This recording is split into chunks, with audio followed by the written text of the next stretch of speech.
centro del día con la mente despierta. Encuentro la paz en tu ley siempre abierta. No hay paso perdido ni rumbo al errar, pues tú eres el muro que sabe amparar. Qué bello servirte con fe y con razón, poniendo en tus leyes toda mi intención. Eres la piedra que el tiempo no toca, mi base segura, mi eterna roca. Porque tú eres mi roca y mi castillo. Haces que el mundo sea claro y sencillo. Por amor de tu nombre, que es uno y es puro. Guíame eterno por camino seguro. Encamíname siempre en tu santa verdad, que el servicio a tu nombre es mi libertad.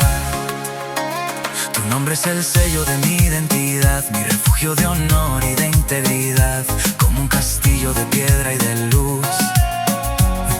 Tu justicia es el faro que el bien reproduce. No busco señales en lo que no existe, pues en tu palabra mi gozo consiste. Servirte es la gloria, servirte es la flor, oh Rey de los reyes, mi buen formador. Porque tú eres mi roca y mi castillo. Haces que el mundo sea claro y sencillo. Por amor de tu nombre, que es uno y es puro. Guíame eterno por camino seguro.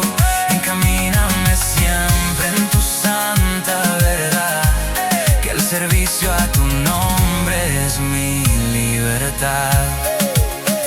Que dulce es la carga de tu mandamiento, que eleva la vida y el entendimiento. En cada precepto hay un brillo de sol, un orden perfecto, un alto control. La dicha es saber que tu mano me guía, no por el deseo sino por tu guía. Honrar tus decretos es mi gran tesoro, más firme que el mármol, más noble que el oro.